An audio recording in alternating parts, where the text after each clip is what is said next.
tema. Por lo general, la glándula prostática continúa creciendo durante la vida adulta. Por esto, la hiperplasia prostática benigna es la afección prostática más común en personas mayores de 50 años. A medida que la próstata crece, puede presionar la vejiga y comprimir la uretra. Esto puede hacer más lento o bloquear el flujo de orina que sale de la vejiga. Para hablar del tema hiperplasia prostática benigna, hemos invitado al doctor Alejandro Arias Sapien. Él es cirujano urólogo, egresado de la Escuela Médico Militar. Hizo su residencia rotatoria en el Hospital Central Militar, aquí en México, por supuesto. Residencia en urología en el Hospital Central Militar, Escuela Militar de Graduados en Sanidad. Médico adscrito al Servicio de Urología del Hospital Central Militar. Él tiene la especialidad en braquiterapia prostática en el Hospital Sirio-Libanés de Sao Paulo, Brasil. Coordinador de urología del Corporativo Hospital Satélite. Coordinador de urología del Hospital Star Médica Lomas Verdes. Profesor de nosología y clínica de urología en la Escuela Médico Militar. Profesor de urología de la especialidad y residencia en urología en la Escuela Militar. Maestro en diversos cursos y talleres de endourología de la Sociedad Mexicana de Urología, Colegio de Profesionistas y del Colegio Mexicano de Urología. Es autor y coautor en diversos artículos en la Revista Mexicana de Urología. También es miembro de la Sociedad Mexicana de Urología desde el 97.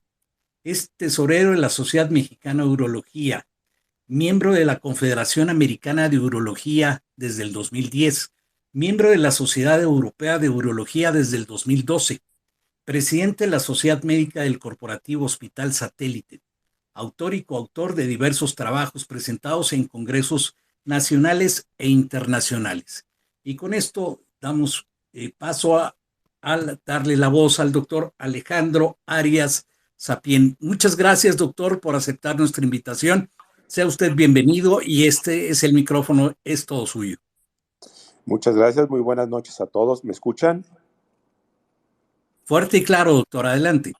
Muchas gracias por la invitación. Buenas noches a todos. Espero que la siguiente plática sea de interés.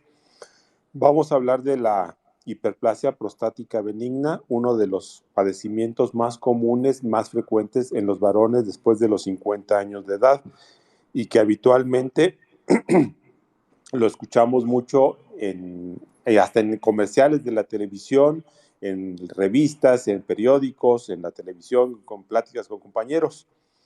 Bueno, vamos a empezar a hablar de qué es la próstata.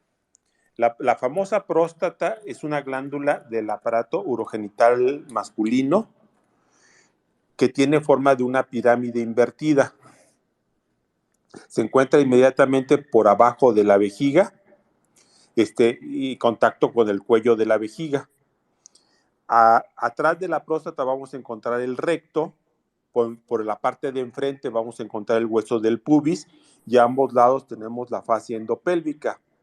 Ahora, el vértice de la uretra, o sea, la parte inferior de la próstata está en contacto con el esfínter uretral. Y la próstata en el centro es atravesada por la uretra prostática, o sea, el conducto que saca la orina de la vejiga. O sea, pasa a través de la uretra. La próstata pesa más o menos en el varón joven entre 18 y 20 gramos, mide más o menos entre 3 por 4 por 2 centímetros, con el tamaño de una nuez, que es lo más característico, siempre lo describen como el tamaño de una nuez. Ahora, la función de la próstata tiene varias funciones en el órgano, en el cuerpo humano, perdón. Una, la de producir, tiene grandes cantidades de zinc y citratos en sus secreciones que dan protección contra las infecciones. Produce gran cantidad de fructosa que sirve como un sustrato para los espermatozoides para que puedan llegar a fecundar al óvulo. Produce líquido seminal, aproximadamente el 20% del líquido seminal que el varón eyacula. Este líquido se produce dentro de la glándula prostática.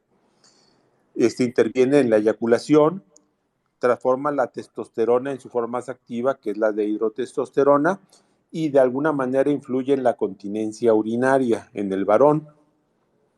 Ahora, ¿qué quiere decir la hiperplasia prostática? La hiperplasia prostática hay un mayor crecimiento o replicación celular aumentada, o sea, va a haber mayor cantidad de células. La próstata está formada por varios tipos de tejidos. Tiene tejido muscular, tejido fibroso y tejido glandular.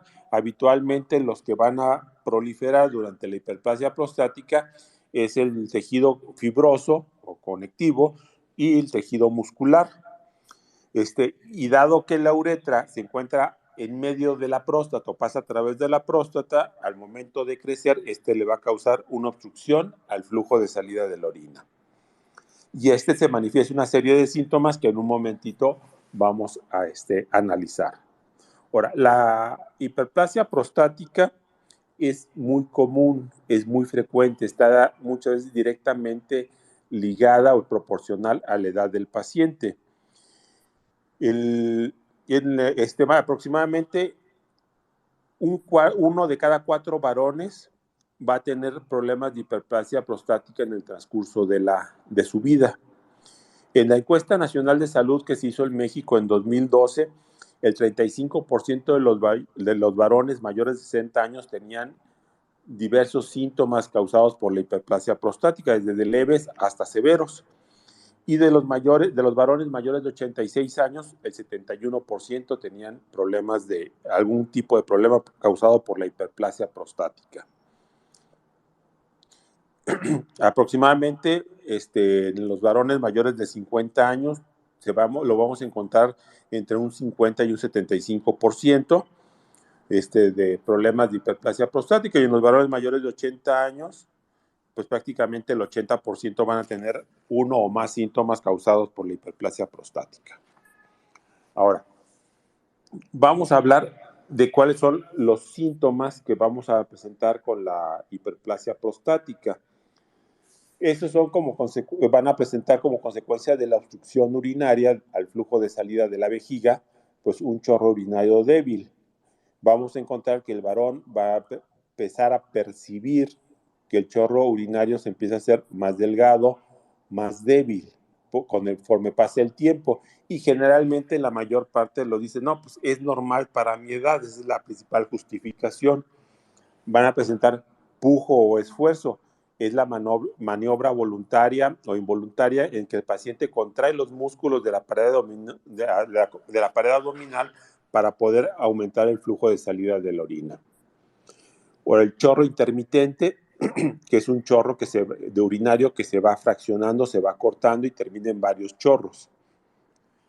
El tenesmo o una sensación de vaciamiento incompleto, que empieza el paciente a orinar y siente que no ha orinado por completo, que no terminó por completo, no se siente satisfecho. La vacilación o latencia, en el que el paciente llega a orinar, está frente ya al WC o al mingitorio, el paciente puja o hace esfuerzo, está un rato ahí esperando que el chorro de la orina salga. Ahora, el vaciamiento prolongado, con consecuencia de que es un chorro más débil, con menos fuerza, el chorro se va haciendo más prolongado, termina hasta más de 1 minuto, llegan a veces hasta 2 minutos orinando en que salga todo el chorro de la orina. Goteo al terminar de orinar, y el goteo postmiccional, que al terminar de orinar, ya cuando terminaron, van saliendo y se les escurre y se mojan la ropa interior. Va a haber mayor frecuencia urinaria, van a empezarse a parar por las noches, van a empezar lo que se llama nicturias, empiezan a parar por las noches, se queja el paciente de que se para a orinar por las noches. La urgencia, que es cuando les dan ganas de orinar y tienen fugas de orina porque no alcanzan a llegar a orinar, es una sensación inmediata. La urgencia tiene un componente mental y un orgánico. El mental muchas veces se relaciona en que la persona va llegando a su domicilio, se va acercando a un baño, escucha la llave del agua y despierta esto la sensación de querer orinar en forma inmediata, con una sensación intensa y muy brusca de querer orinar, que inclusive puede haber algunas fugas de orina. La otra, la incontinencia urinaria, que ya lo expliqué ahorita, que por la urgencia dan las ganas de orinar y el paciente tiene una sensación muy intensa de querer orinar, y muchas veces no alcanza a llegar a orinar, no alcanza a llegar al WC. En el camino se le puede ver algunas fugas de algunas gotas de orina, un chorro de orina, y en algunas ocasiones se ve hasta la orina por completo. Ahora, aquí en uno de los síntomas que mencionamos ahorita, que es la nicturia, tenemos que tener en cuenta varias cosas. No todas las causas de nicturia son por problemas de la próstata en el varón. Vamos a ver que la nicturia puede ser por malos hábitos, personas que toman mucha agua durante la noche y al momento de orinar, pues es lógico y comprensible que se tengan que parar a orinar, y eso no es causado por un problema prostático, es por malos hábitos de ingerir líquidos por la noche. La otra es que en algunas personas toman diuréticos por la noche, se los mandan los médicos, no se dan cuenta que se los dan por la noche y entonces empiezan a parar por la noche. Tampoco eso se considera que sea por la próstata. Otro que es muy frecuente, las personas que tienen problemas para dormir, personas que tienen un mal sueño, que les cuesta mucho trabajo dormir o cualquier cosa los despierta. Entonces, en ese momento se despiertan, pero no se despiertan por las ganas de orinar, se despiertan por cualquier otro motivo, y aprovechan para ir al baño, pero no los despertó la ganas de orinar. Entonces, al momento de despertarse, aprovechan para ir al baño y eso no cuenta como una nicturia causada por el problema de hiperplasia prostática. La otra es la poliuria nocturna, que es la mayor presencia de cantidad de orina durante la noche, muchas veces causada por una mala secreción de la hormona antidiurética. Entonces, como vemos, tenemos que interrogar todas esas cuestiones para saber exactamente si la nicturia es causada por un problema prostático o es por otros factores. Ahora, la exploración.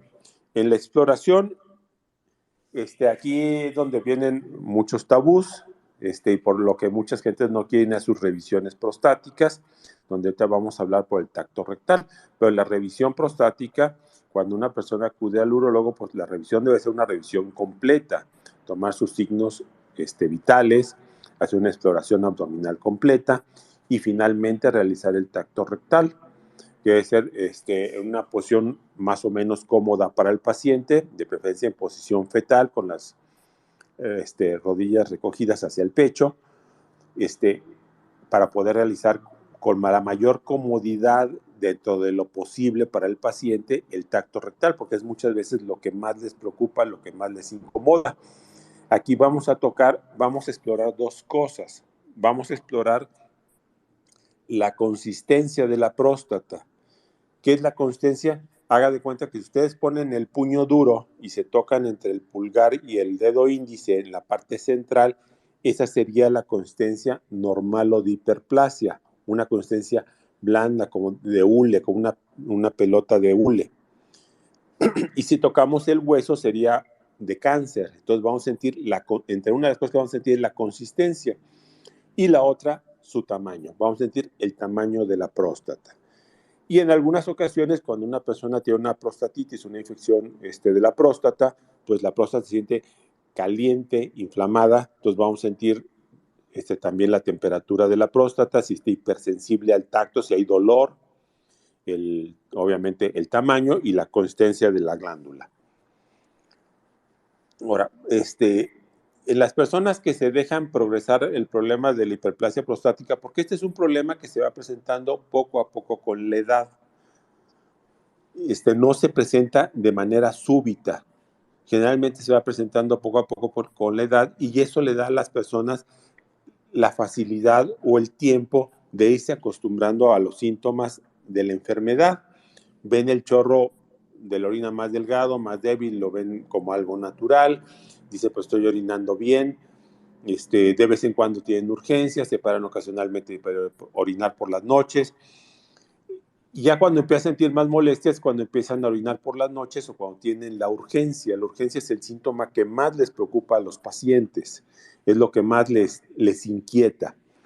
Ahora, ¿qué causa la hiperplasia prostática? Las causas son habitualmente por trastornos hormonales, el desequilibrio de testosterona estrógenos.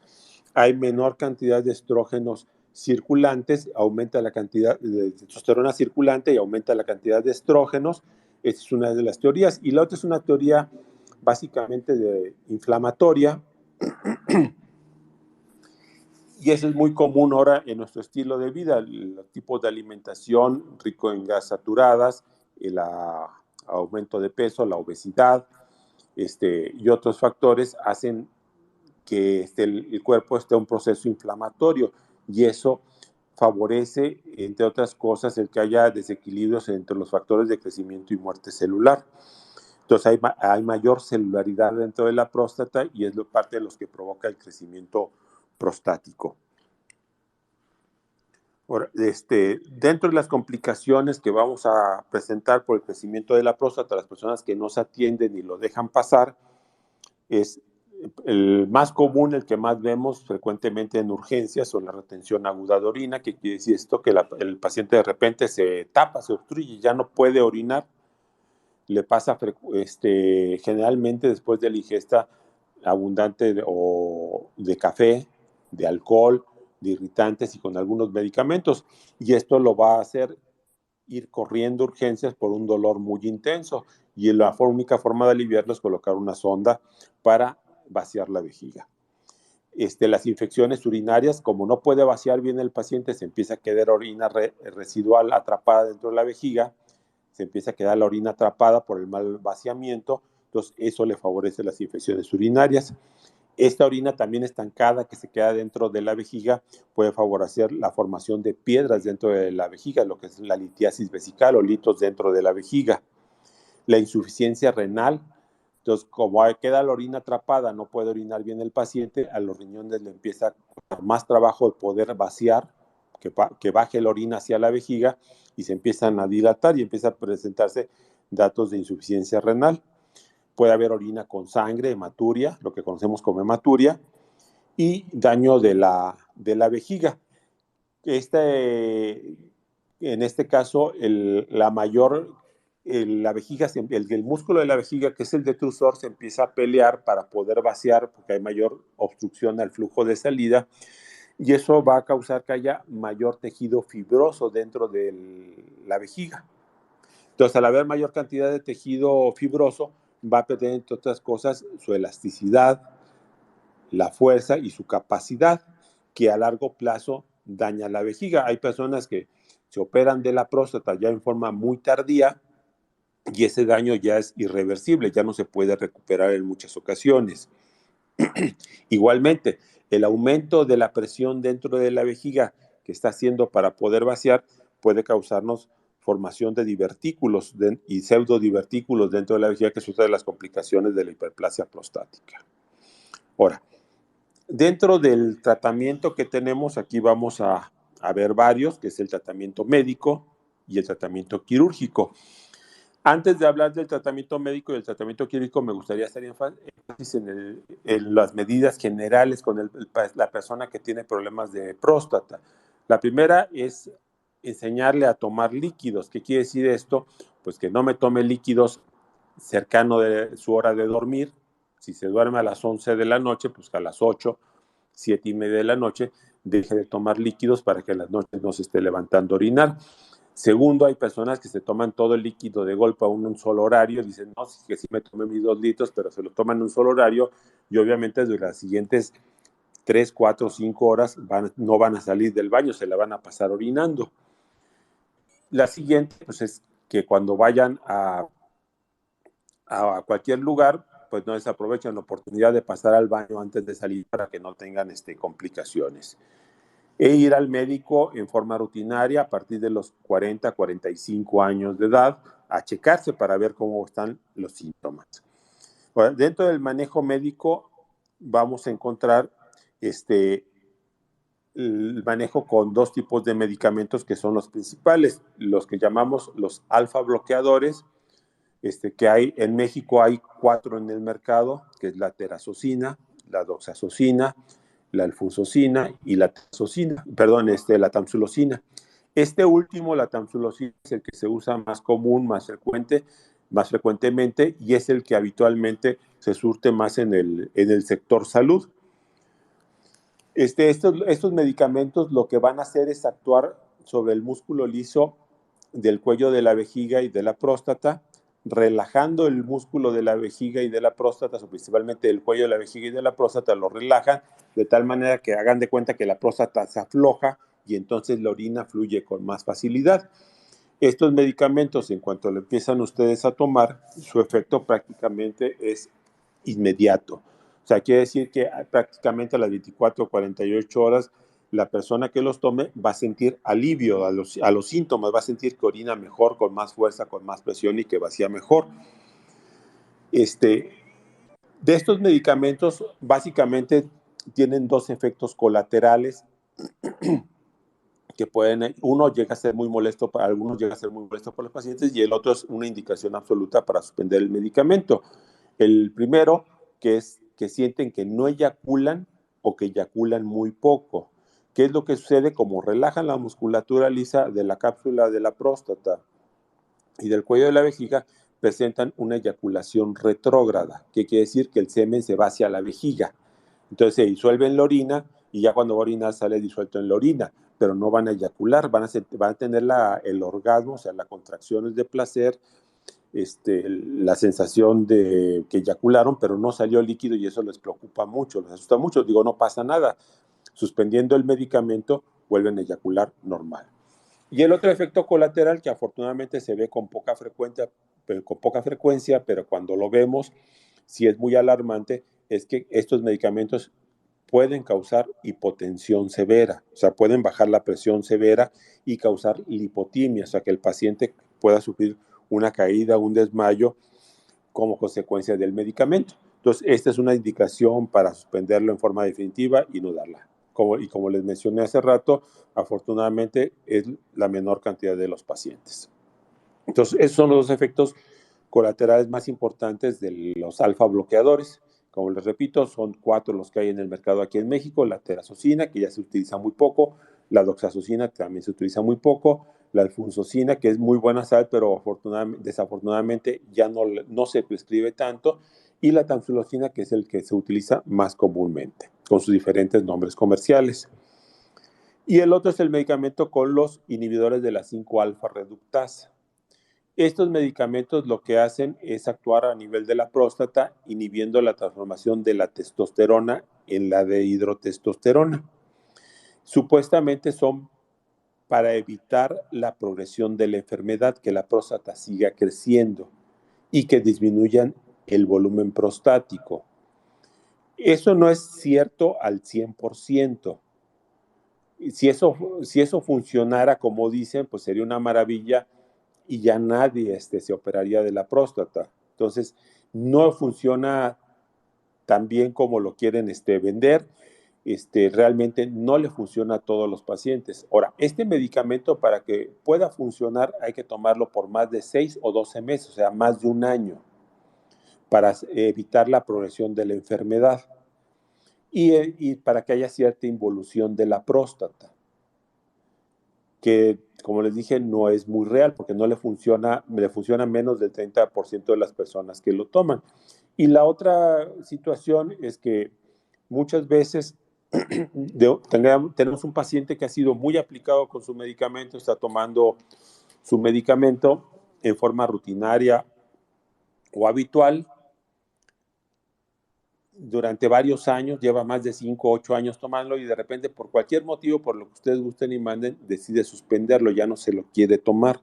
Entonces, al momento de no quererlo tomar, a los pocos meses va a estar igual que como estaba al principio, o sea que fue una mejoría relativa y mientras tomó el medicamento, o sea que aquí lo tendría que tomar prácticamente el resto de su vida para que funcionara. Ahora, aquí lo que se ha utilizado y que ha funcionado más o menos bien son las combinaciones de un alfa bloqueador con los inhibidores de la 5-alfa reductasa, de los cuales tenemos 2 en el mercado, que es el Combodar y el Azoflón Duo, que son prácticamente lo mismo, que es la combinación de dutasteride y finasteride. De los inhibidores de la 5-alfa reductasa tenemos 2 en el mercado aquí en México: el finasteride y el dutasteride. El que tiene el mejor efecto sobre el crecimiento prostático es el dutasteride, tiene mayor porcentaje de efectividad. Ahora, estos medicamentos, al inhibir la transformación de la testosterona en dehidrotestosterona, van a bajar la cantidad de testosterona, pueden provocar en algunos pacientes baja de la libido, disfunción eréctil y en algunas ocasiones disfunción eréctil. Entonces, por lo que también no son, algunos pacientes no lo aceptan por esto y pueden llegar a causar también ginecomastia en muy raras ocasiones, o crecimiento de los pechos en el varón. Eso sería en cuanto al tratamiento médico. Ahora, aquí hay un capítulo muy importante del tratamiento médico, que es la fitoterapia.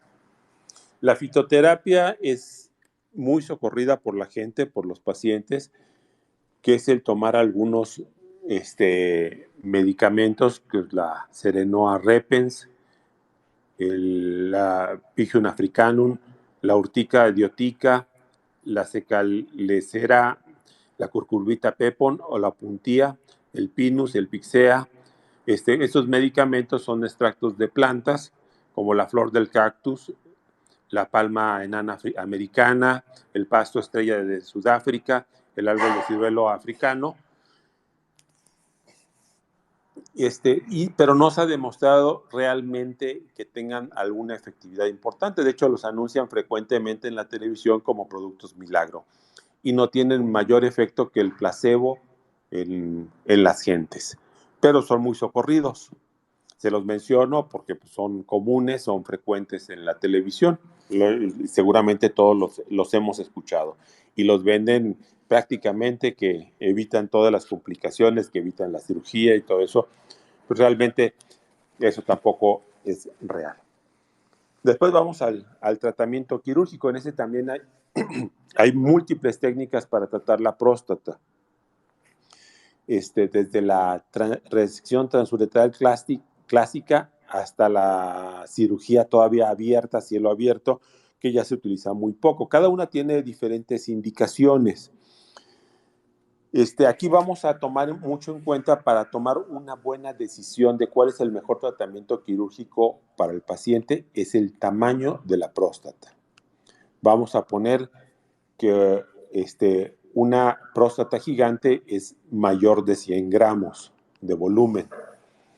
Cuando vimos que una persona joven es aproximadamente de unos 20 gramos, 18 a 20 gramos. Una próstata gigante la vamos a definir como una próstata mayor de 100 gramos. Hay próstatas extremadamente enormes que son muy raras, que hemos visto de 200, 300 gramos, son prácticamente como el tamaño de una toronja. Ahora, el mejor tratamiento va de acuerdo, encaminado al tamaño de la próstata y a la densidad de la próstata, lo del paciente. Todos van a requerir un procedimiento anestésico en un hospital y con algunos cuidados, y todos van a requerir la presencia de una sonda posterior a la cirugía. La presencia de la sonda puede estar, dependiendo la técnica que se utilice, desde unas horas hasta varios días. Puede tenerla hasta una semana, 10, 15 días, dependiendo de muchos factores.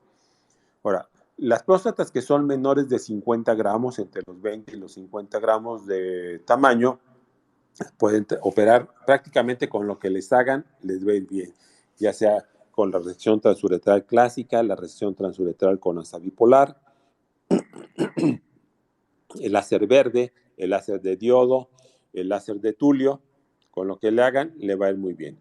Las próstatas mayores de 50 gramos, que son próstatas, pues ya podemos llamar de tamaño considerable, esas les va mejor si las tratan con una resección transuretral con asa bipolar o con una enucleación prostática con el láser de Olmio. Y las próstatas gigantes, pues solamente con cirugía abierta o con la enucleación prostática con el láser de Olmio. La mayor parte de estas técnicas son por vía endoscópica.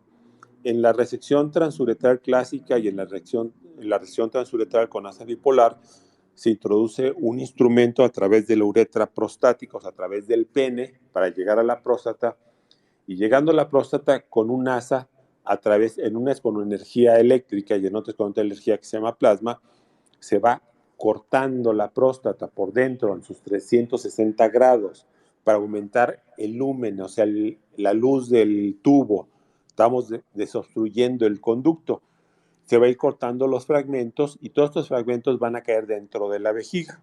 Y después con otro aparato que se llama evacuador, se van a chupar esos fragmentos de tejido que se extrajeron y se mandan a estudio a patología. Posteriormente a la cirugía se deja una sonda. La próstata en todas esas técnicas que le dije, la próstata no se quita, la próstata se queda ahí. Hagan de cuenta que la próstata es una naranja, donde vamos a quitar los gajos, pero la cápsula se va a quedar ahí. O sea, la próstata no se quita, la próstata ahí se queda. La próstata solamente la quitamos cuando operamos por cáncer, pero es otro tipo de cirugía cuando operamos por cáncer de próstata. Ahora, en la cirugía por láser, ya sea con el láser de Tulio, con el láser de diodo o con el láser verde, se introduce igual el instrumento endoscópico a través de la uretra del pene, se llega a la próstata y ahí se empieza a aplicar la energía. Y lo que hace esta energía es ir evaporando el tejido, y va destruyendo, carbonizando y va evaporando ese tejido, de tal manera que igualmente va ampliando la luz de la uretra. Este no es tan efectivo para próstatas grandes, ya que tiene un límite. Ya una vez que se carboniza demasiado los límites de la próstata, ya no penetra el haz de luz, ya no carboniza más y solamente lo que hacemos es aumentar la sintomatología irritativa después de la cirugía, que eso es los problemas muchas veces de las cirugías prolongadas o que se ocupa mucha energía con el láser. En la enucleación prostática con el láser de Olmio, que es más efectiva para próstatas, yo diría que en forma arbitraria entre los 50, entre los 70 y los 150 a 200 gramos, igual se entra por vía endoscópica y hagan de cuenta que llegan al centro de la naranja y con el láser van a ir despegando todos los gajos de la cápsula, de la cáscara de la naranja. En este caso sería ir despegando todo el tejido obstructivo, todo el adenoma del tejido prostático, ya que se desprendió, se empuja a la vejiga y después se pasa otro instrumento que se llama morcelador. Y este instrumento va, digamos, comiéndose el tejido, lo va sacando y sale como carne molida y este tejido igualmente se va a enviar a patología para su estudio. Y en la cirugía abierta se hace una incisión que va del pubis al ombligo, a la cicatriz umbilical, se llega a la próstata, se abre el tejido prostático, se saca el adenoma o tejido obstructivo, se vuelve a reparar la próstata, se deja igual en todos los procedimientos, pues, se deja la sonda, y el inconveniente, pues que es una cirugía abierta y su tiempo de recuperación es mucho mayor, pero los resultados funcionales son muy buenos. Generalmente los que les van a dar mejor resultados quirúrgicos posterior a la cirugía a largo plazo, fíjense bien, a largo plazo estamos hablando más de 7, 10 años, es la enucleación prostática con el láser de Olmio y la cirugía abierta. Muchas de las otras cirugías, sobre todo cuando no son bien indicadas, por ejemplo, que aplican el láser verde, se hace una reacción transuretral clásica en una próstata mayor de 80 gramos, pues ocurre lo que a los 4, 5 años va a volver a tener molestias y se va a volver a tener que reoperar. Por eso dice, es que se tuvo que volver a operar, ya van 2, 3 veces que lo operan, pues sí, porque son próstatas muy grandes y con esa técnica no van a tener una buena eliminación del tejido. Generalmente después de la cirugía prostática hay que tener un tiempo de recuperación. La cirugía prostática en la actualidad es una cirugía con poco dolor, con pocas molestias y de recuperación rápida. La estancia hospitalaria puede durar de 24 horas a 5 días. Se pueden ir de alta a su domicilio con una sonda, una sonda o inclusive antes del alta les retiran la sonda. Dentro de las complicaciones de la cirugía, las más frecuentes son las infecciones urinarias, la estenosis de uretra. La uretra es el conducto que saca la orina de la vejiga hacia el exterior y si sufre algún daño, ya sea por la sonda o por el instrumento, puede en ocasiones cicatrizar en forma agresiva y cierra la uretra y se comporta igual que un problema prostático. Y el tratamiento de una estenosis de uretra es un poquito más complicado. Y la otra complicación que habitualmente es poco frecuente es la incontinencia urinaria, que en algunas técnicas de la cirugía de próstata van a cursar con cierto grado de incontinencia urinaria, que es transitoria durante unos días o algunas semanas y rara vez durante algunos meses, pero que en la mayor parte de los procesos se puede recuperar. Ahora, este tipo de cirugía no tiene, como les dije anteriormente, no tiene nada que ver con la cirugía del cáncer de próstata. Son dos tipos de cirugías completamente diferentes. No tienen nada que ver una con la otra. ¿Qué otra cosa les podemos mencionar del tratamiento de la próstata? Pues, hay otras técnicas que están ahorita que son relativamente nuevas, que es el Uroliv, que en esta solamente cuando es crecimiento de la próstata de los lóbulos laterales, se pone como una especie de grapas que aprietan el tejido para liberar la próstata, para liberar la uretra prostática que desobstruya. Estas técnicas todavía no están, tienen un grado de eficiencia alto a largo plazo ni a mediano plazo, son técnicas relativamente nuevas. Y el otro es una que se llama Resum, que es la inyección de vapor de agua dentro del tejido prostático obstructivo, que va a matarlo y se va a diluir y va a dejar la cavitación dentro de la próstata.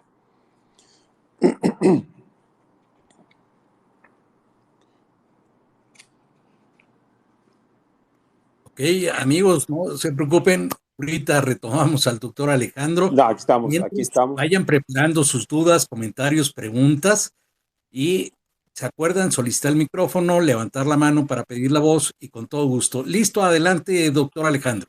Gracias. Ahora, se me olvidó mencionarles antes de los estudios que hacemos para la hiperplasia prostática. Bueno, hay que hacer un estudio general, siempre un examen general de orina para que nos oriente para ver si hay infección o no hay infección. Si hay dudas, solicitar un urocultivo. La química sanguínea, que aquí nos va a interesar obviamente que sea si es o no es diabético. Vamos a ver la urea, el nitrógeno de urea y la creatinina para ver que no haya daño renal. La biometría hemática, sobre todo pacientes que tienen problemas de hematuria crónica, o sea, que han estado sangrando por la orina. Y vamos a llegar al famoso antígeno prostático específico. El antígeno prostático específico es una proteína, una proteasa que se produce en cantidades muy pequeñitas dentro de la próstata y que todavía en cantidades más pequeñas pasa hacia la sangre. Cuando se encuentra elevado dentro de la sangre, es un indicativo o un marcador única y exclusivamente lo ocupamos para buscar cáncer de próstata. Fíjese bien, el antígeno prostático solamente sirve para buscar cáncer de próstata. No tiene ninguna otra utilidad importante para nosotros. Este es órgano específico. Quiere decir que el antígeno prostático solamente se produce dentro de la próstata, pero no es específico para cáncer, porque hay otras situaciones que lo pueden elevar y que no son propiamente cáncer. El antígeno prostático se puede elevar por infección urinaria, por una infección prostática, por un tracto rectal, por la colocación de una sonda dentro de la vejiga, una retención aguda de orina. Un gran crecimiento prostático nos va a elevar el antígeno prostático, porque a mayor cantidad de tejido pues se produce mayor cantidad de antígeno prostático. Y esto no quiere decir necesariamente que el paciente tenga cáncer. Cuando hay la duda, entonces ya hacemos una biopsia de próstata, pero eso ya está encaminado a buscar cáncer de próstata. Ahora, muchos compañeros médicos y los pacientes son muy proclives a pensar que si su antígeno prostático específico está bien, no tienen problemas prostáticos. Y esa es la mentira más grande. El antígeno prostático no nos sirve para ver hiperplasia prostática. Podemos tener un paciente que prácticamente está orinando de milagro y su antígeno prostático está normal. Entonces el antígeno prostático no tiene nada que ver con la salud prostática. Es un indicativo única y exclusivamente para que nosotros busquemos el cáncer de próstata. Vamos a solicitar, aparte de los estudios complementarios, un ultrasonido de vejiga y próstata con medición de orina residual. Este nos va a servir para dos cosas. Uno, para ver el tamaño prostático. Uno de los datos que nos puede dar el ultrasonido es el tamaño de la próstata, ver qué tamaño tiene. Dos, tres, segundo es para ver qué tipo de crecimiento tiene, porque hay veces que vemos que la próstata ya creció, está metida dentro de la vejiga o inclusive tiene un lóbulo intravesical, o sea que creció hacia adentro de la próstata y este tipo de crecimientos habitualmente son muy obstructivos. La tercera, que es muy importante, que es la medición de orina residual. Ahí vamos a ver, generalmente les piden que vayan con la vejiga llena. Es muy importante que no ir con la vejiga a reventar porque entonces les va a causar un poco de espasmo y les va a costar trabajo vaciar la vejiga. En este caso, yo siempre les digo al paciente que haga de cuenta que 0 su vejiga está vacía y 100 se está orinando, pues que vaya como un 70 en un 80, con que tenga más de 200, 250 mililitros, 300 mililitros, la persona va a poder hacer un buen estudio sin que la vejiga se vaya a quedar en espasmo y entonces sí me van a dejar orina residual, pero no por el problema de la próstata, sino por el tiempo que se tardaba, que retuvieron la orina. Entonces, después de orinar, les vuelven a medir y ven cuánta orina se quedó. Si dejan más del 10, del 15%, estamos hablando de que es una persona que ya está reteniendo orina. Más del 10% de orina residual ya es anormal. Ahora, una persona que me está dejando en forma persistente entre el 20 y 30% de orina residual es una persona que es candidato a tratamiento de forma inmediata. Y si después el tratamiento médico no funciona, entonces el paciente hay que ofrecerle inmediatamente tratamiento quirúrgico, porque como ya vimos, con el paso del tiempo el detrusor se va a dañar. El otro estudio que es muy sencillo, que podemos hacer en el consultorio, pues siempre y cuando cuenten con un uroflujómetro, es un aparatito que nos va a medir cómo está orinando. Se le pide igualmente al paciente que vaya con la vejiga llena, en las mismas condiciones que les dije ahorita para el ultrasonido, va a orinar sobre el aparato y el aparatito nos va a medir y nos va a graficar cómo está orinando. Si tiene un flujo máximo por arriba de 15, lo vamos a considerar, entre comillas, normal, pero hay que ver también la curva de cómo está orinando. Entonces, el medir la orina residual y ver cómo está orinando, eso ya nos da muchos datos del tipo de problema que tiene el paciente y si requiere tratamiento médico o quirúrgico. Ahora, si tenemos un paciente que le iniciamos tratamiento médico y no responde, pues es indicación para progresarle un tratamiento quirúrgico para evitar las complicaciones sobre el tracto urinario. Básicamente son los estudios que pediríamos cuando una persona va a checarse la próstata. Siempre les pedimos que se hagan su chequeo completo en el laboratorio, que incluye la química sanguínea, la biometría hemática, su antígeno prostático, su examen de orina. Si el doctor con el que van tiene un ultrasonido, pues ya se los hará en el consultorio y si no, pues hace el ultrasonido de vejiga y próstata para que se lo lleven una vez por año. Habitualmente el chequeo prostático lo vamos a hacer una vez al año. En ocasiones, en algunos pacientes con mayor riesgo, lo podemos hacer cada 6 meses. Y si detectamos algún problemita o un paciente con un riesgo adicional, podemos citarlo más frecuentemente para estarlo monitoreando. Ahora, recuerden que si se operan de hiperplasia prostática, esto no reduce el riesgo de cáncer de próstata. La parte de la próstata que se queda la cápsula, lo que les mencionar la cápsula, que es la zona periférica de la próstata, es la zona glandular, la que tiene mayor cantidad de glándulas. El 80% de los cánceres de próstata se forman en esta zona, la zona periférica, o sea, en la zona que se queda después de la cirugía. Así que un paciente que se opera de hiperplasia no queda exento de sufrir un cáncer de próstata más adelante en un futuro cercano o un futuro lejano, porque es otra enfermedad completamente diferente que no tiene nada que ver con la hiperplasia prostática. Pues yo creo que hasta aquí dudas, preguntas que tengan. Perfectamente, muchas gracias, Alejandro. A tus Y órdenes, por César. ahí, Vicky, tenías por ahí una duda, pregunta o comentario. Primero que nada, agradecer a Vicky el poder haber hecho realidad esta invitación a Alejandro Arias. Adelante, Vicky. Una pregunta, Alejandro. Oye, muchas gracias. Por ejemplo, un paciente que tiene un antígeno normal hace 6 meses, no, hace un año más o menos, y de repente tiene una obstrucción, ya escuché que dijiste que no tiene nada que ver, o sea, el indicativo del antígeno, ¿ok? Pero de repente tiene un aumento en el antígeno y tiene problemas urinarios. ¿Por qué es? Habitualmente, si el paciente tenía un antígeno normal, vamos a poner un paciente que tenía un antígeno normal. Es correcto. Se lo había estado checando regularmente, siempre salió normal.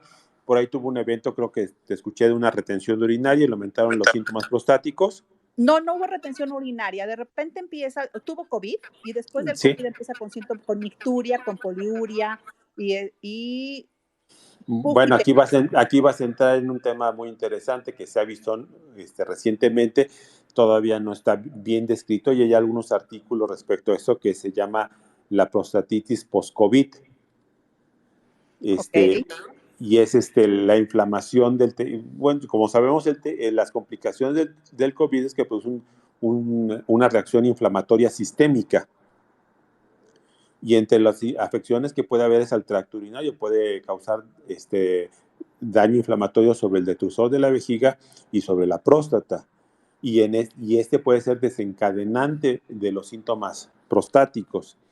Que la indicación es darle tratamiento médico con sus alfa bloqueadores.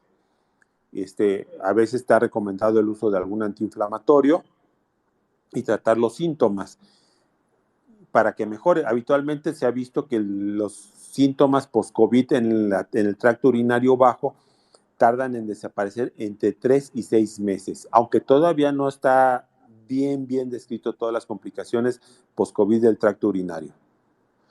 Y esperar estar repitiendo el antígeno prostático cada 3 meses o cada 2 meses. Si empieza el patrón de descenso, pues ya nos quedamos tranquilos, ¿no?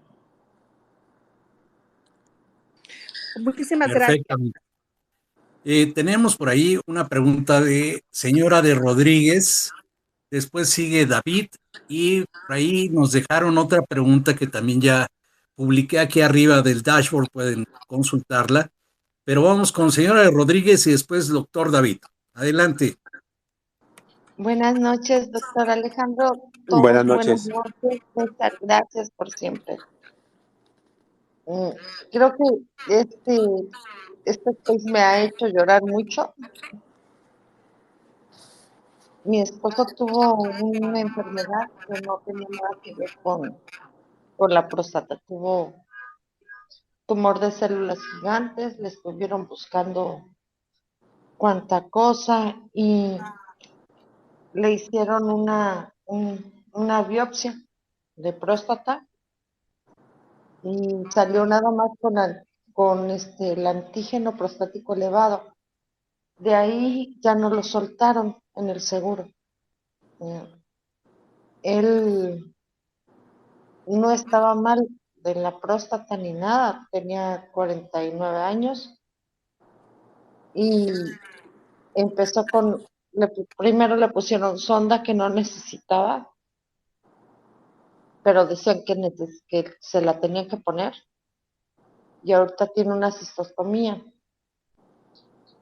Cada 15 días le cambian la sonda y no sé si puede haber regresión, no sé si después han sido 3 años que ha traído la cistostomía, puede haber alguna regresión y me preocupa mi hijo, a qué edad tiene que empezar a checar próstata y todo, porque pues definitivamente él nunca fue cáncer de mi esposo, ni del tumor de células gigantes, ni de próstata, nunca fue cáncer y ya tenemos 7 años así. Bueno, en lo referente a la revisión de su hijo, como cualquier varón, recomendada a partir de los 40 a 45 años de edad, una vez por año, acudir con un urólogo a revisión. Ahora, con respecto a lo de la sonda de su esposo, que tiene una sonda de cistostomía, es un poquito más complejo. porque no sabemos la causa exacta por el cual se la pusieron. Generalmente cuando ponemos una sonda de cisostomía, las dos causas más comunes, más frecuentes, es cuando hay una estenosis de uretra compleja, o sea que la uretra está muy lastimada, muy dañada, y es muy difícil hacer una reparación quirúrgica. Se le pone una sonda de cisostomía para tener la uretra en reposo, y en algunas ocasiones, por la complejidad de la lesión, se puede dejar de por vida. Y la segunda es de las personas que tienen una vejiga neurogénica, una vejiga retencionista, que ya haga de cuenta que el detrusor de la vejiga ya no se contrae para orinar y la orina se queda atrapada. Y no es que tenga un problema prostático. El problema es que esas personas ya no pueden orinar. La vejiga es un globo sin fuerza, sin presión para contraerse. Entonces no vacían la orina, y esos pues deben tener una sonda a permanencia. Y la forma más fácil de tener una sonda es a través de una sonda de cisostomía, que es una pequeña cirugía que se hace una incisión entre el ombligo y el pubis, y a través de esa zona se coloca una sonda, y ya después después de determinado tiempo, ya que cicatrizó, como usted lo menciona, le hacen los recambios de la sonda cada 15 días, en este caso, ¿no? Pero hay que saber qué es lo que le causó, qué es lo que le provocó que le pusieran esa sonda, porque dar una opinión así a la ligera se me hace muy, muy aventurado. Muchas gracias, doctor. Nos dijeron que El no tenía. siguiente uso de la Ay, voz perdón. lo tiene, señora Rodríguez. Vamos al siguiente uso de la voz con el doctor David y después con Mónica, enseguida Nancy. En ese orden nos vamos y después regresamos con señora de Rodríguez. Adelante, doctor David. Muchas gracias, César. Bueno, felicidades, Alejandro. Excelente tema para un space que siempre nosotros los hombres tarde o temprano vamos a llegar ahí. Y a veces pues rehuimos un poco, pero la realidad es que la prevención es lo más importante, como lo mencionabas.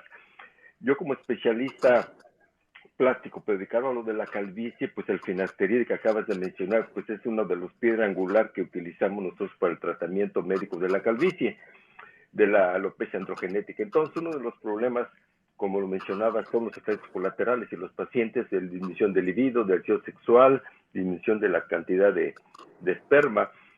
Entonces, cuando el paciente está por ahí de los 60, un poquito más, que está tomando el finasteride, que le mandamos 1 miligramo, aunque ahora estamos mandándole glutasteride también, pues hemos notado un poquito de situación difícil que a veces la manejamos con el urólogo, porque el paciente a lo mejor va a requerir mayor dosis del finasteride. Entonces, que son 5 miligramos que ustedes son los que manejan. Y entonces aquí la pregunta es, ¿en qué momento estos pacientes van a requerir a lo mejor el apoyo de ustedes cuando esa próstata empieza a crecer? Y número 2, los pacientes que están tomando el finasteride, aunque sea poco con nosotros, con nuestro tratamiento, están temerosos porque salió un tema por ahí hace algunos años diciendo que tomar los medicamentos provocaban cáncer. Entonces creo que fuiste claro, y si lo puedes ampliar un poquito en relación, que lo que pasa es que al reducir el tamaño de la próstata con los medicamentos, al hacer la biopsia de la misma próstata, pues se encuentra, hay más hallazgos de cáncer comparado cuando la próstata está más grande. Entonces es a veces explicarle a los pacientes. Muchas gracias y salud. Sí, muchas gracias a ti. Mira, aquí caemos aquí en un tema un poquito complicado. Según las guías americanas y las europeas, las indicaciones para dar finasteride o dutasteride para el manejo de la hiperplasia prostática, pues son próstatas grandes, son próstatas mayores de 50 gramos, aquellas que tienen mayor índice de progresión prostática a corto, mediano o largo plazo, para que se sientan, para que tengan el beneficio. Los pacientes que tienen próstatas menores de 50 años, menos de 50 gramos, perdón, pues realmente no tienen una indicación precisa para darles el finasteride o el dutasteride.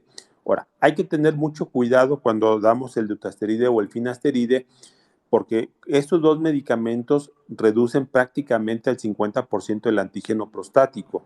O sea, si tenemos un paciente que tiene un antígeno prostático, digamos, tiene 60 años, tiene un antígeno prostático de 7, pues primero le voy a estudiar el antígeno prostático, ver que no tenga un cáncer, porque al momento de que yo le dé el dutasteride o el finasteride, ese antígeno prostático se me va a ir a 3 y voy a decir, bueno, pues ya tiene un antígeno normal, qué bonito está, pero es un antígeno ficticio, no es un antígeno real.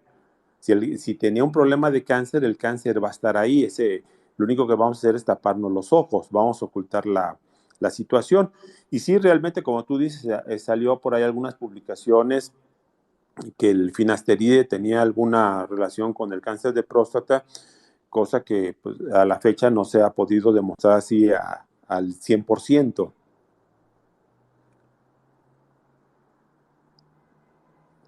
Perfecto, muchas gracias. No, a tus órdenes. Perfectamente. Ahora vamos con Mónica y después Nancy, en ese orden. Adelante, Mónica, por favor. Sí, gracias. Primero para agradecerle al doctor por la información y a Unidos por la Salud por traernos temas tan importantes.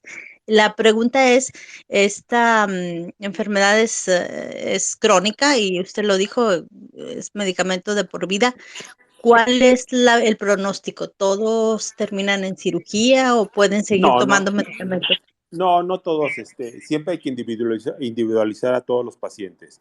O sea, hay pacientes que se quedan con una hiperplasia con síntomas leves. Generalmente el que se queda con el que tiene síntomas leves y la enfermedad no progresa, pues es un paciente que con tratamiento médico se puede quedar de por vida y no va a tener ninguna necesidad de cirugía.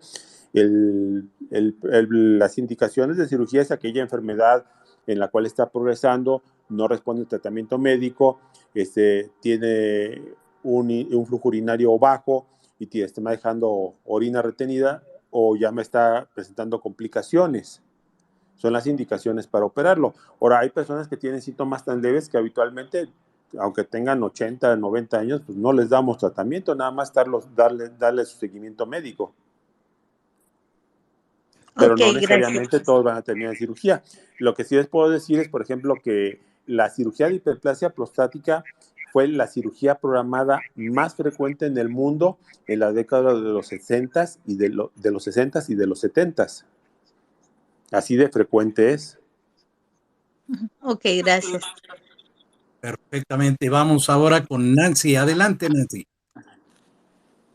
Gracias, César. Buenas noches. Doctor, la persona que me precedió hizo la pregunta que le iba a hacer, pero aprovecho la ocasión para preguntarle, el abuelo de mis hijos tuvo cáncer de próstata y yo quisiera saber si el mayor tiene 37, si hay algún estudio, alguna cosa para que puedan hacer, aparte de los análisis, ¿qué prevención se puede tener? Realmente no existe ninguna. Ahora, si tuvo abuelo, padre o hermanos con cáncer de próstata, es un varón que tiene mayores probabilidades de padecer un cáncer prostático porque sí tiene herencia la enfermedad. O sea, sí está ligado a la herencia el cáncer de próstata. Tiene mayores probabilidades.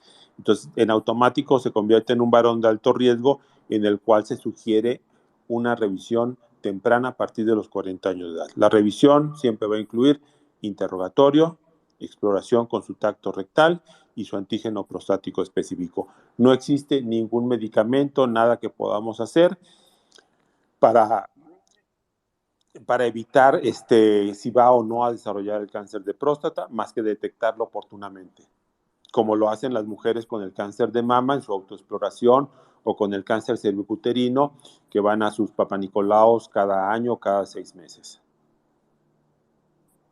Gracias, doctor. Por aquí nos dejó una pregunta Ivette Ram. Ella es de Venezuela y sabe que va a quedar grabado, pero allá está muy intermitente en internet. La pregunta dice, y está aquí arriba en el dashboard, ¿la medicina natural puede prevenir un cáncer de próstata? Muchos utilizan semilla de aguacate y la trituran y la toman con agua. Supuestamente ayuda a desinflamar la próstata. Como les dije en una parte de la práctica de la fitoterapia, del que está lo más común es la Serenoa repens, la urticaria diosia, la curcubita pepum, la palma africana, la palma americana, todos esos, pero realmente no se ha visto que tengan ningún efecto preventivo ni curativo ni de la hiperplasia prostática ni para el cáncer de próstata, pero sin embargo son muy, muy socorridos por la gente. Pues ahí está la respuesta, espero que le escuches porque no te veo ahorita ya en línea. Y vamos con doctor Ronnie Kersenovich. Adelante, por favor. Buenas noches. Es importante lo que mencionó ahorita el doctor con respecto a la herencia. Hay síndromes de cáncer hereditario, por ejemplo el de mama y ovario, en donde a los hombres les da cáncer de próstata. Entonces, si hay antecedentes de cáncer de mama y ovario en una familia, hay que ver a los varones, porque ellos pueden tener también esos genes y pueden desarrollar un cáncer prostático. Es muy buen punto. Ok, y por aquí me escribe desde la trinchera que está en un PC. Me dice cada qué tiempo hay que hacerse el examen y en qué consiste el examen para la próstata. Es el examen prostático, pues como les dije, son sus estudios de sangre, incluyendo el antígeno prostático específico, que se va a utilizarlo en el laboratorio. Siempre hay que pedirle el antígeno prostático específico total. En el laboratorio hay dos tipos del examen del antígeno prostático, el antígeno prostático libre y el total. El libre es una fracción del total. El antígeno prostático viaja en la sangre en diversas formas moleculares. Una es libre de proteínas, otro unido a proteínas, y en este caso el que nos interesa es el total, o sea, la suma de todos los antígenos, que es el que generalmente vemos en los laboratorios. Si nos dan el antígeno prostático libre, no nos sirve de nada. El antígeno prostático libre solamente nos sirve para, para hacer un cálculo, para ver las probabilidades de decidir para hacer una biopsia de próstata en pacientes que tienen antígenos limítrofes en la zona gris, en un rango que está entre 4 nanogramos por mililitro y 10 nanogramos por mililitro, que es para lo que nos sirve la fracción libre. Entonces, la fracción libre no la pidan a menos que su urólogo se la solicite. Siempre pidan el antígeno prostático total. Y la revisión, pues, es introducir un dedo, el dedo índice, a través del recto, para sentir el tamaño y la consistencia de la próstata. Todo esto acompañado previamente de un buen interrogatorio y una exploración general del paciente. Pues ahí lo tienes desde la trinchera, no tengas miedo, acude a tu médico, es muy importante. Sientes cualquier síntomas que ya mencionaba, doctor Alejandro, por favor, acude a tu urólogo o a tu médico general para hacerte una revisión completa y poder determinar qué estudios son los que necesitas y pedir los más amplios posibles, porque ya estás en estas, pues éntrale de lleno. ¿Alguna otra duda, comentario, pregunta? Por favor, soliciten micrófono y levanten la mano. Amigos, amigas, ¿no? Doctora Vicky, adelante. Está primero el doctor David. Ok, adelante, mi teniente coronel, adelante. Gracias. Bueno, nada más comentar que también un remedio frecuente que los pacientes toman para la calvicie y también muchas veces para la próstata como antiandrógeno es el zopalmeto. Entonces yo quería preguntarle al doctor qué opina de eso, porque normalmente nosotros decimos al paciente pues que eso no le va a funcionar, aunque el paciente muchas veces lo toma, ¿no? Lo mejor, y está aprobado por FDA, pues es el finasteride para lo de la calvicie. Entonces ahí no sé qué opines, doctor, del zopalmeto. Es correcto tu apreciación. Los únicos antiandrógenos o inhibidores de la 5-alfa reductasa es el dutasteride y el finasteride. Los medicamentos que están dentro de la fitoterapia no se ha visto bajo ninguna circunstancia que tengan efecto antiandrogénico. Dentro de los estudios que se han hecho, que realmente no hay algún estudio serio que lo avale, se ve que tiene algunos efectos antiinflamatorios a nivel celular, pero no está comprobado así al 100%. Gracias. Entonces, si lo toman para la calvicie, pues será nada más como placebo para sentirse felices. Exacto. Algo que tomen, exacto. Perfectamente. Adelante, doctora Vicky. Yo tengo una pregunta, Alejandro, que me hicieron el otro día y la verdad es que me quedé pensando y no supe qué contestar. La erección de las 5 de la mañana, digo, por poner un horario promedio, ya sabemos que es por los ciclos circadianos, que es el pico máximo de la testosterona y por eso se produce. ¿Los medicamentos para la próstata de los que nos acabas de mencionar influyen en esto? Sí, efectivamente, los inhibidores de la 5-alfa reductasa sí porque bajan el nivel de testosterona. Ok, muchas gracias. Pues si alguien más tiene alguna duda, comentario o pregunta, por favor, hable ahora. Es el momento. Aquí está nuestro especialista para responder a cualquier duda, pregunta o comentario.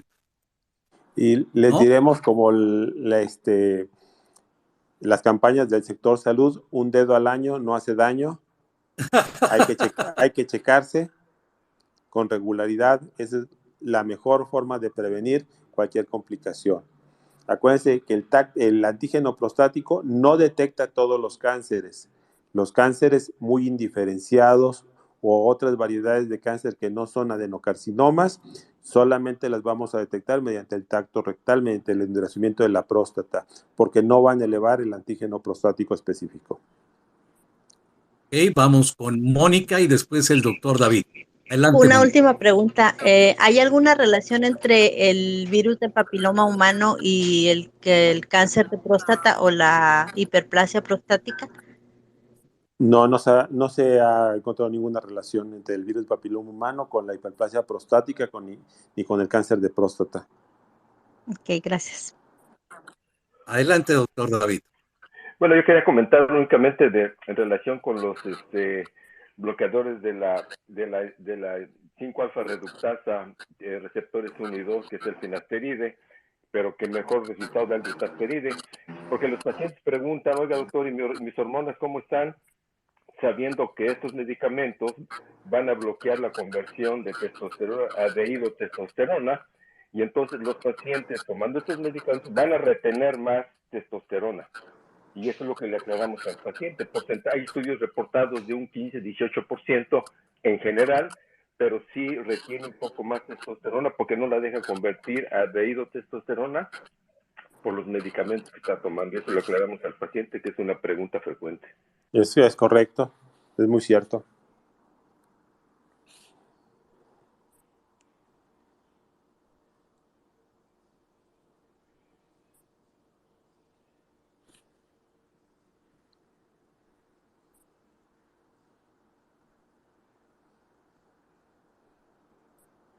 Ok, ¿alguien más tiene alguna duda, pregunta o comentario? Y si no, procedemos al cierre, doctor Alejandro Arias, agradeciéndole el favor de atender a nuestra invitación y esperamos pronto vuelva a su espacio, Unidos por la Salud. ¿Nos puedes compartir tus datos personales, Alejandro, por favor? Y como no, si quieres se los subo aquí en el Twitter. Ok. Y ahí se los pongo y con todo gusto. Ok, gracias. Perfectamente. Pues agradecerte mucho, Alejandro, el haber estado aquí y a todos ustedes haber atendido esta invitación como cada sábado a las 7 de la noche en Unidos por la Salud, siempre con temas de interés general. Y para recordarles que es importante hacer un estudio anual para saber cuál es nuestro estado de salud, siempre cuidarnos y pues sin salud no hay nada, no hay trabajo, no hay nada, entonces a cuidarnos. Y con mala salud pues pueden venir muchos inconvenientes personales, familiares y económicos. Agradecerte, doctor. Doctora Vicky, muchas gracias. Nancy, doctor David, doctor Ronnie, Malbicho, Helio, Ari, Mafalda, desde la trinchera, Eduardo, a Mónica, a Marta, a Ulises, a Martí, a José Tom y a todos y todas que se encuentran aquí reunidos en este space sabatino, el favor de su atención y nos vemos el próximo sábado a las 7 de la noche. Doctora Vicky, ¿algo que quieras comentar? Nada, únicamente agradecerle al doctor Alejandro el haber estado con nosotros. Estuvo excelente su plática y muchas gracias a todos por estar. No, pues, muchas gracias, el agradecido soy yo. Gracias por la invitación y esperamos estar próximamente aquí nuevamente con ustedes. Será un placer, doctor Alejandro Arias. Y recuerden visitarlo, seguirlo y él va a poner los teléfonos donde se pueden comunicar con él para cualquier contacto que tengan respecto al tema de hiperplasia prostática benigna y por supuesto temas de urología que él atiende muy bien en su consulta. Muchas gracias a todos y a todas. Nos vemos el próximo sábado 7 de la noche y cerramos el space en 5, 4, 3, 2, 1. Hasta el próximo sábado.